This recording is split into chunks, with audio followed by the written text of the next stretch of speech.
Yes, well, as we get older and older, I'm 77 right now. You can't live forever, you know. So if this procedure I'm going to have to clean the blood doesn't work, then I've got probably a few more months to make it before my kidneys shut down, you know. So that's kind of why I'm kind of going along with the interview at this time. You're seeing that what you went through is just too important for people not to know about. Yeah.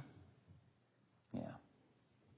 Can you just, can we start at the beginning with your military career and just walk through what exactly your experiences were? Was drafted into the military and got into the U.S. Army. After that, I was sent to the Signal Training Center in eastern United States. What year would this be? 58. I went through the Signal Training course. And at that time, I went through the radio teletype course and also the cryptography course, crypto. They had 5 instructors that were getting out of military service. So they pulled the top 5 students, and I was 3rd in the class. So I got pulled as an instructor. Now, were you at this time also working yet for CIA? No. Not yet? No. After one day, my boss came to me, and he said, how would you like to, make some extra money? And I said, oh, money is good. So he's explained to me that he could put it through, would have to get a top secret White House Q clearance for the job, And I thought, boy, must be a pretty exclusive thing, And I said, well, what is this? And he said that I'm director for the CIA for Eastern United States, And I said, oh, I didn't know that. And he said, you weren't supposed to. After about 6 weeks, my security clearance came through, and I got my CIA card. It was an ID card, like a credit card, where I could just go up to the door and slice it, walk right in. And my name at that time, I used a artificial name too. Never used my real name. I started working with him on the project he was on, and that was Project Blue Book, which was kind of partially a fraud. You're saying some of the Blue Book cases were completely fictitious? Yes. But the cases that we got came from, I think it was Fort Belvoir, Maryland. Fort Belvoir? Yeah. And it didn't come from the Pentagon, or it didn't come from CIA headquarters. But we would get reports about a certain sighting that they had in Mexico or Italy or something like that. And then we had people that would follow through on it, that would go out and interview the people to see if they were nutcases or if it was real, So they'd be going overseas frequently? Yeah, I wasn't, but I always stayed statewide. But the people we had working with us from the CIA would do that. We would get like a new report probably a couple times a week. I was coming into the Army fresh off the farm, so I really didn't have much knowledge of anything, but my boss filled me in on Project Blue Book and what they had found so far. as far as Greys and aliens and the Roswell incident. How did you feel when this first got dumped on you? When you first learned about this? I was just kind of overwhelmed with all of this, you know. And I said to him, I don't know if I'm going to be able to be a judge of this type of thing. What's real, what's not, when I don't have much knowledge of it, you know. So... What did he say? He said, well, we have to build the information as we go, and you'll see how this thing is working out. And then the other thing is, of course, you really weren't able to tell family or close friends, obviously. No, I couldn't tell anybody. In fact, I had to take a vow that I wouldn't tell anybody. A lot of it for 40 years, and more of it for 50 years, which is up in 2010.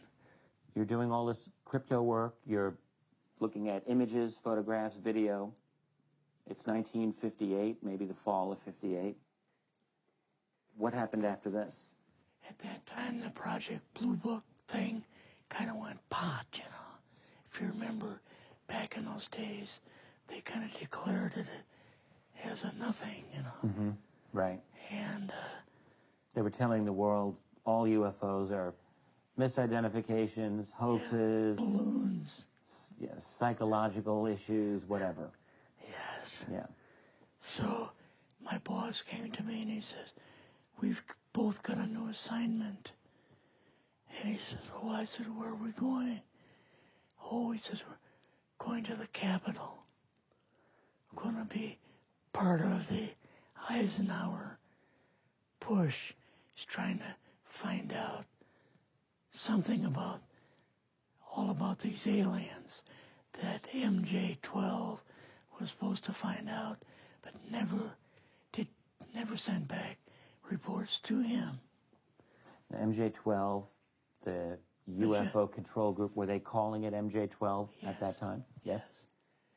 They called us in, went into the Oval Office, and President Eisenhower was there and Nixon, and they said, we called the people in from MJ-12 from Area 51 and S4, but they told us that the government had no jurisdiction over what they were doing. So being a general, past general, you didn't tell them to go to hell without any real good reason, you know. Mm-hmm. So he said, I want you and your boss to fly out there. I want you to give them a personal message. And he says, I want you to tell them, whoever is in charge, tell them that to get in, they have this week, coming week, to get into Washington and to report to me. And if they don't, I'm going to get the First Army from Colorado, and we're going to go over, we're going to take the base over. I don't care what kind of classified material you got. We're going to rip this thing apart. Eisenhower was going to invade Area 51. Yeah, with the First Army. So you go out with your superior. Yes. You fly out. You land. What happens? Can you describe this whole process, what you saw? They took us the 13 or 15 miles south to S4 and like different garage door openings. Okay. And in these garage door openings, they had like different saucer crafts. The very first one had the Roswell craft in. It was kind of crashed up, but apparently every alien that was in it died except for a couple. So you see the Roswell craft, and what are some of the others that you see? Well, the Roswell craft was really strange because it looked like real heavy aluminum foil. We could rock next to it, and you could rock it. The whole thing probably weighed 150, 300 pounds. Could they tell what the source of power was of this craft? Yeah, it was like a reverse gravitational thing of some kind. In fact, one later on, I got the mathematical code for reversing gravity in a 3x5 card. I guess there are different types of grays and so on. How did you see that evidence? Well, at the later on at S4, we viewed the autopsy film, and then the colonel said, "What we've got in here is we're interviewing a gray alien." All right, right there. How did you feel at that moment? Well, I thought, boy, we had no idea we were going to see the real thing. All we saw was film. You had to have a little bit of heart racing at that Yes. moment. My boss was able to go in and had a partial interview with him. So what did this gray alien look like? Could you describe him a little bit? This one looked a little bit oriental. So I'm just wondering if it looked almost human, what about this didn't look human? No, it didn't look human as far as the skin tone and basically the shape of it and the size. How was its head size compared with a normal human, for example? Brain was kind of a little bit bigger. And some of the nose was very, very small. And the ears were just like holes. Mouth was very small. Now, why were they bringing you out here at all, anyway, to see an alien? What was the point? To go back and tell the president they actually had one. So he did not know at this point No, if there was an alien at S4. no. What did you do then at Area? Were you done, or did you have other things to do with Yeah, so S4? basically we were kind of done. Went back to Area 51. They took us into the main building, and there we saw a U-2, which of course we didn't know existed. And a model of the SR-71. Yeah, the Blackbird. So, but like I mentioned earlier, it was not a model of the current Blackbird, It was an earlier version. but an early version. Did you go directly to Washington after this? Yes. Or did you go somewhere else? How did they get, did you fly regular airline or? We flew back to the commuter plane back to the air base, and then took President Eisenhower's Lockheed Electra back to Washington. You and your supervisor, Yeah. superior officer, and now you're meeting with the president? Yes. Can you describe this? Well, we met with him in, the second story of the old OSS warehouse building. And Eisenhower and Nixon were there. And also Hoover was there. So he asked us what was going on. And we told him about the alien, the whole situation, and the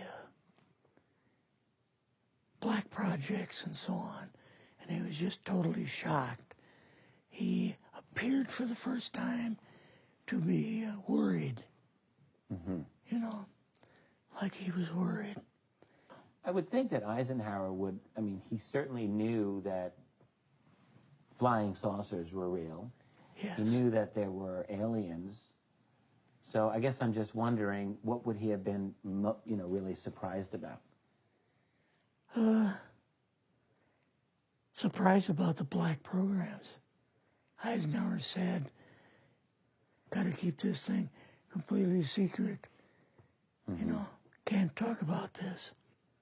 Your actual name is, I mean, the name you grew up with, that was a different name than what you had in the... I never used it in the CIA at all.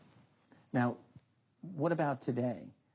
You're going on the public record, and this is still sensitive information, even though earlier you talked about, you know, security oaths that maybe expire after a certain period of time. 50 years. But you're still concerned. Linda Moldenhauer's phone call, her phone was tapped, and they got my phone number, and through the telephone company, they're able to find me, and so on. When they found you, what happened? I was going to a grocery store. Two guys in a black suits come out of a black Lincoln town car and came over to see me. And they told me that I better not publish anything or talk to Linda about any more things. So at that time, I did, you know, I stopped.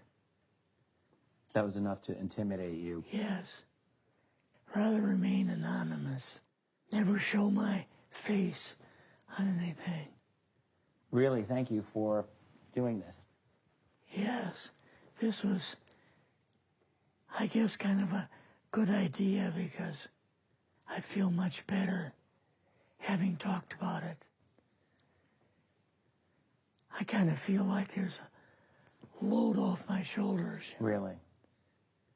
Because I had an awful lot of secrets that I had kept over the years.